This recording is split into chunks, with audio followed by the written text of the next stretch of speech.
Hello, இன்னைக்கு இந்த ஆழமான அலசலுக்கு உங்க எல்லாரையும் வரவேற்கிறேன். ஒரு பக்கம் ஐடி துறை வீழ்ச்சி அடையுதுன்னு சொல்றாங்க.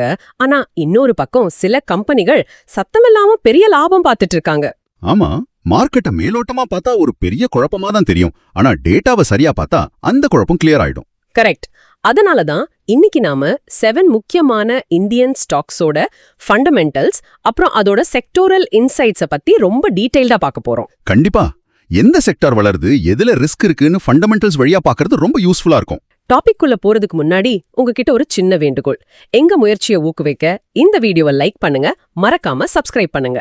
உங்க சப்போர்ட் எங்களுக்கு ரொம்ப முக்கியம். ஆமா. அப்புறம் ஒரு முக்கியமான அறிவிப்பு. நாம இப்போ புதுசா portfolio analysis or restructuring services offer பண்றோம். ரைட். நிறைய பேர் அவங்க போர்ட்ஃபோலியோவை எப்படி மாத்தி அமைக்கிறதுன்னு கேட்டுட்டு இருந்தாங்க. அதுக்காக தான் இந்த சர்வீஸ்ல உங்க போர்ட்ஃபோலியோவோட ஒரு டீடைல் ரிப்போர்ட் உங்களுக்கு கிடைக்கும். யாருக்காவது இன்ட்ரெஸ்ட் இருந்தா டிஸ்கிரிப்ஷன்ல இருக்கிற மெயில் ஐடிக்கு எங்களை காண்டாக்ட் பண்ணுங்க. இது கண்டிப்பா உங்க முதலீட்டு பயணத்துக்கு ஒரு நல்ல கைடன்ஸா இருக்கும். இப்போ நம்ம டாபிக்ல வரலாம். மார்க்கெட் ஏற்ற இறக்கங்கள் இருக்கும்போது எந்த ஸ்டாக் நிஜமாவே லாங் டேர்முக்கு தாக்கு பிடிக்கும்னு கண்டுபிடிக்கிறது ரொம்ப சிரமம். ஆனா அதுதான் இன்னைக்கு நம்மளோட மிஷன். தற்காலிகமான வீழ்ச்சியா இல்ல பிசினஸ் மாடல்லயே பிரச்சனையான பிரிச்சு பார்க்கணும். ஸ்டாக் மார்க்கெட்ல நல்ல ஸ்டாக்ஸை தேடுறது ஒரு ஆத்துல தங்கம் தேடுற மாதிரி. அந்த மாதிரி சில கம்பெனிஸ் தான் நம்ம அனலைஸ் பண்ண போறோம். Okay, let's unpack this. இப்போ ஐடி செக்டர்ல இருந்து ஆரம்பிக்கலாம். அங்க ஒரு பெரிய குழப்பம் நிலவுது, உங்களுக்கு தெரியும்ல?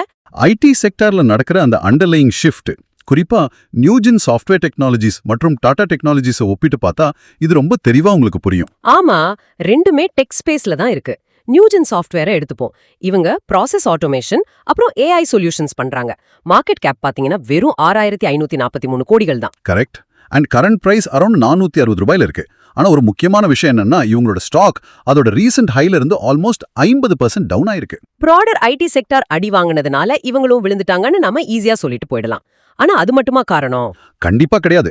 ஸ்டாக் பிரைஸ் விழுந்துருச்சுங்கிறத மட்டுமே நம்ம பார்க்க கூடாது. அவங்க பிசினஸ் உள்ள எப்படி இருக்குன்னு நீங்க பாருங்க. டிசம்பர் 2025 Q3 ரிசல்ட்ஸ்ல அவங்க ரெவென்யூ 400 கோடி வந்திருக்கு. இது போன வருஷத்தை விட 5% அதிகம் தானே? ஆமா.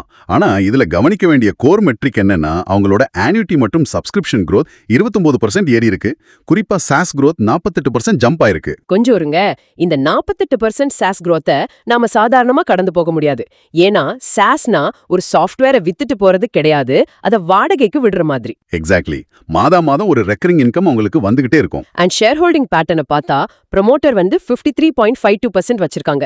எஃப்ஐஐஸ் 17.62%ல இருந்து லேசா குறைஞ்சி 17.34% ஆயிருக்கு. ஆனா டொமஸ்டிக் இன்ஸ்டிடியூஷனல் இன்வெஸ்டர்ஸ் 9.68% ரொம்ப ஸ்டேபிளா ஹோல்ட் பண்றாங்க. அது ரொம்ப பாசிட்டிவ். பிஇ ரேஷியோ 20ல இருந்து 21 டைம்ஸ் இருக்கு. இது ரொம்ப ரீசனபிள் வேல்யூவேஷன். அது மட்டும் இல்லாம துபாய்ல ஒரு புது சப்சிடரியும் வின் பண்ணிருக்காங்க. அப்புறம் குவைத் பேங்க்ல ஒரு பெரிய கான்ட்ராக்ட் கிடைச்சிருக்கு. ஆமா, இதெல்லாம் ஒரு பக்கம் இருந்தாலும் மேனேஜ்மெண்ட் என்ன சொல்றாங்கன்னா, அவங்களோட கிளவுட் பைப்லைன் ரொம்ப ஸ்ட்ராங்கா இருக்குன்னு சொல்றாங்க. சூப்பர். இப்போ இன்னொரு டெக் கம்பெனியை பார்ப்போம். டாடா டெக்னாலஜிஸ். இவங்க இவி மற்றும் டிஜிட்டல் இன்ஜினியரிங் ஸ்பேஸ்ல இருக்காங்க. மார்க்கெட் கேப் 22,272 கோடிகள். நியூஜனை விட ரொம்ப பெரிய கம்பெனி இவங்க. பிரைஸ் ஒரு 548ல இருந்து 533 ரேஞ்சில் இருக்கு. ஆனா பிஇ ரேஷியோ பார்த்தா 42 டைம்ஸ் இருக்கு. ரொம்ப பிரீமியம் வேல்யூவேஷன். ஆனா Q3 ரிசல்ட்ஸ்ல ப்ராஃபிட் அடி வாங்கியிருக்கு. சேல்ஸும் சரிஞ்சிருக்கு. அதனாலேயே ஸ்டாக் பிரைஸ் ரீசெண்டா 18ல இருந்து 23% டவுன் ஆயிருக்கு. ப்ரமோட்டர் ஹோல்டிங் 55.21%, எஃப்ஐஐ 5.51% இருக்கு. ஆனா டாடா டெக்கு 42 பிஇ கொடுக்கறதுக்கான காரணம் இவி மற்றும் ஆட்டோ என்ஜினியரிங் மேல மார்க்கெட்க்கு இருக்கிற ஹைப் தான். ஆனா இப்போ ஆட்டோ செக்டார்ல குளோபலி ஒரு ஸ்லோ டவுன் இருக்கு. அதனால அவங்களோட Q3 ரிசல்ட்ஸ் ரொம்ப வீக்கா வந்திருக்கு. Here's where it gets really interesting. ரெண்டுமே டெக் கம்பெனிஸ் தான். ஆனா ஒன்னு விழுந்தாலும் ஸ்ட்ராங்கா ரெக்கவர் ஆகுற மாதிரி தெரியுது, இன்னொன்னு ஸ்ட்ரகிள் ஆகுது.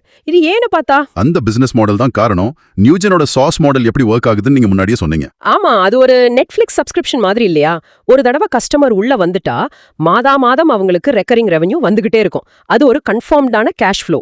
ஆனா டாடா டெக்கோட இன்ஜினியரிங் ப்ராஜெக்ட்ஸ் பெரிய மூவி டிக்கெட் சேல்ஸ் மாதிரி. ஒரு ப்ராஜெக்ட் முடிஞ்சா அடுத்த ப்ராஜெக்ட்க்கு திரும்பவும் ஜீரோல இருந்து பிட்ச் பண்ணி டிக்கெட் விக்கணும். ஒரு மாசம் தியேட்டர்ல கூட்டம் வரலைன்னா வருமானம் காலி. If you connect this to the bigger picture, analysts ஏன் நியர் டேர்ம்ல டாடா டெக்கை விட நியூஜென்க்கு ஹோல்ட் அல்லது பை ரேட்டிங் கொடுக்கறாங்கன்றதுக்கு இதுதான் காரணம். மார்க்கெட் எப்போதெல்லாம் வாலடைலா இருக்கோ அப்போ இன்வெஸ்டர்ஸ் அந்த பிரெடிக்டபிள் ரெவென்யூவை தான் தேடுவாங்க. ஆமா, நியூஜென்னோட 48% SaaS growth அவங்களுக்கு அந்த predictability கொடுக்குது.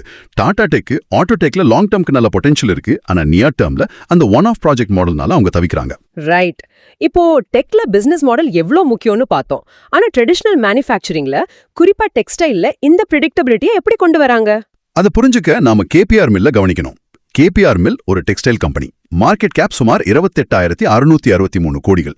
பிரைஸ் ரேஞ்ச் 826 இருந்து 842. அண்ட் இவங்களோட ப்ரொமோட்டர் ஹோல்டிங் 67.52% இருக்கு.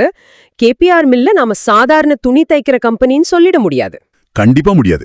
அவங்க ஒரு இன்டகிரேட்டட் டெக்ஸ்டைல் பிளேயர். அதாவது பருத்தியிலிருந்து நூல் நூற்பது, துணி நெய்வது, ஆடை தயாரிப்பது, இது போக சுகர் பிசினஸ்லயும் இருக்காங்க. இவங்களோட ஷேர் ஹோல்டிங்ல என்ன ரொம்ப யோசிக்க வச்ச விஷயம் டிஐஐ ஹோல்டிங் தான். டொமெஸ்டிக் இன்ஸ்டிடியூஷன்ஸ் 19.18% வச்சிருக்காங்க. அதுலயும் மியூச்சுவல் ஃபண்ட்ஸ் மட்டும் 17.43% வச்சிருக்காங்க. இவ்ளோ பெரிய ஸ்டேக் வச்சிருக்காங்கன்னா ஏதோ பெரிய விஷயம் இருக்கு. ஆனா வேல்யூவேஷன் பார்த்தா P 34 டைம்ஸ் இருக்கு. பியர்ஸ் கம்பெனிஸான ரூபி மில்ஸ் 14 PE, நஹார் 9 PEல ட்ரேட் ஆகும்போது கேபிஆர் மில் மட்டும் ஏன் இவ்ளோ அதிக விலையில ட்ரேட் ஆகுது? அந்த கேள்விக்கான பதில தேட நம்ம ட்ரைடன்ட் லிமிடெட இதோட கம்பேர் பண்ணி பார்க்கணும். ட்ரைடன்ட்டோட மார்க்கெட் கேப் சுமார் 12,000 கோடிகள். பிரைஸ் 23 இருந்து 24 ரூபாய். PE அரவுண்ட் 29 டைம்ஸ் இருக்கு.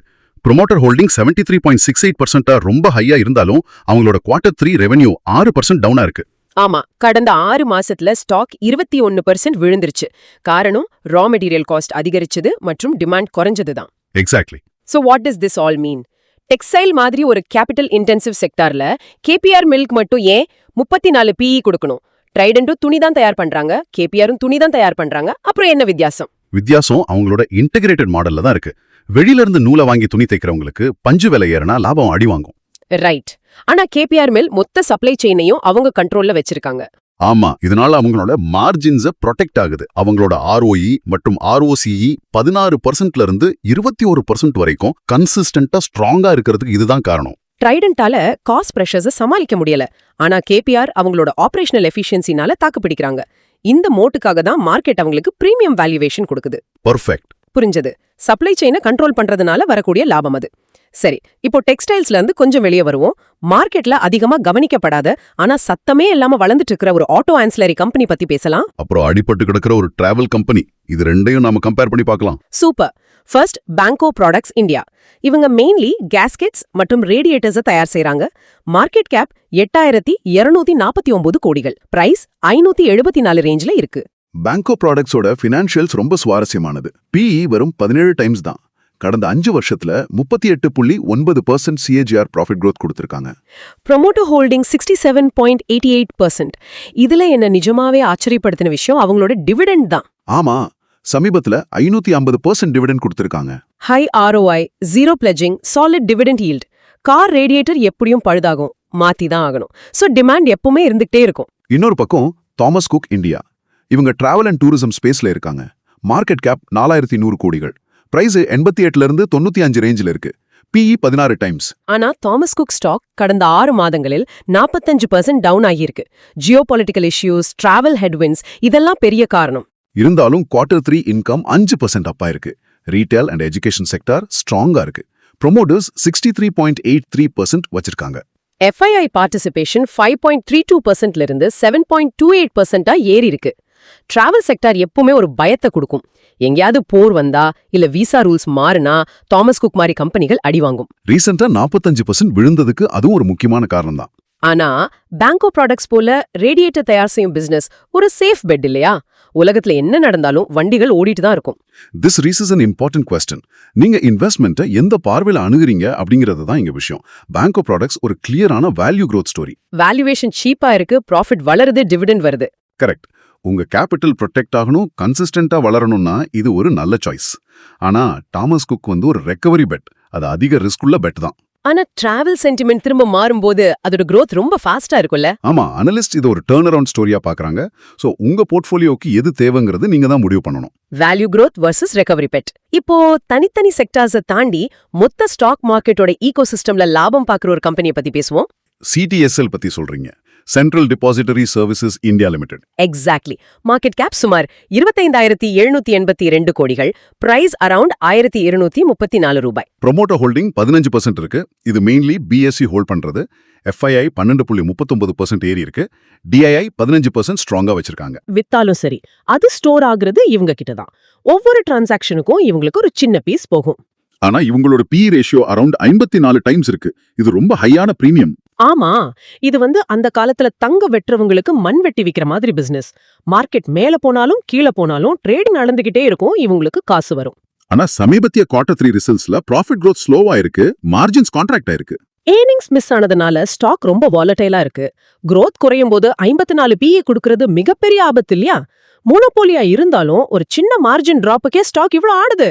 நீங்க கேட்ட கேள்வி ரொம்ப முக்கியமான ஒரு பாயிண்ட். மோனோபோலியா இருந்தாலும் பிசினஸ் மாடல்ல ஒரு சிக்கல் இருக்கு.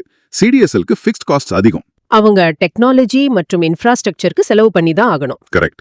டிரான்சாக்ஷன் வால்யூம் கொஞ்சம் குறைந்தாலும் அவங்களோட செலவுகள் குறையாது. அதனால ப்ராஃபிட் மார்ஜின் நேராக அடிவாங்கும். அந்த 54 PE அப்படிங்கறது பிரைஸ் டு பெர்ஃபெக்ஷன் இல்லையா? அதாவது எந்த தப்பும் நடக்க கூடாதுன்னு நம்பி வாங்குறது. ஆமா, Q3ல growth ஸ்லோ ஆன உடனே அந்த பெர்ஃபெக்ஷன் உடைஞ்சிருச்சு. அதனாலதான் வாலட்டிலிட்டி.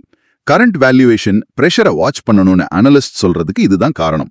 நம்ம நிறைய டேட்டாவை இன்னைக்கு அலசிட்டோம். நியூஜனோட சாஸ் growth எப்படி அவங்களுக்கு ஒரு ப்ரெடிக்டபிலிட்டியை கொடுக்குது, கேபிஆர் மில் அவங்களோட இன்டிகிரேட்டட் ஆபரேஷனல் ஸ்ட்ரென்த்னால எப்படி மார்ஜின் பிரஷரை தாங்கி நிக்குதுன்னு பார்த்தோம்.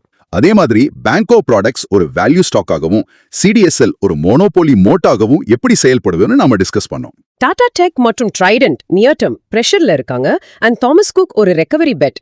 ஒட்டுமொத்தமா பார்க்கும்போது ஒரு கம்பெனியோட பிஇ ரேஷியோவை மட்டும் வச்சு நாம முடிவு பண்ணிட முடியாது. கண்டிப்பா அதுக்கு பின்னால இருக்கிற பிசினஸ் மாடல், அவங்க எதிர்கொள்ற சேலஞ்சஸ், அவங்க செக்டார்ல இருக்கிற ஹெட்வின்ஸ், இதையெல்லாம் வச்சுதான் லாங் டர்ம் சக்சஸ கணிக்க முடியும். ஆமா, இப்போ ஃபைனலா மார்க்கெட்ல ஒரு பெரிய கரெக்ஷன் வரும்போது சிடிஎஸ்எல் மாதிரி அதிக பிஇ உள்ள மோனோபோலி ஸ்டாக்ஸ் அதிகமா விழுமா, அல்லது பேங்கோ மாதிரி குறைவான பிஇ உள்ள வேல்யூ ஸ்டாக்ஸ் தாக்கு பிடிக்குமா? இத பத்தி நீங்க யோசிச்சு பாருங்க. இது ஒரு நல்ல சிந்தனை. Tell me in the comments which stock should I analyze next. இந்த வீடியோவை பார்த்ததற்கு ரொம்ப நன்றி. இந்த டாபிக் பத்தின உங்க கருத்துக்களை ஷேர் பண்ணுங்க. அப்புறம் முதலீடு செய்யறதுக்கு முன்னாடி தயவு செஞ்சு உங்க ஃபைனான்ஷியல் அட்வைசரை கன்சல்ட் பண்ணுங்க. இந்த கண்டென்ட் எஜுகேஷனல் பர்பஸ்க்காக மட்டுமே உருவாக்கப்பட்டது. மீண்டும் ஒரு ஆழமான அலசலில் சந்திப்போம்.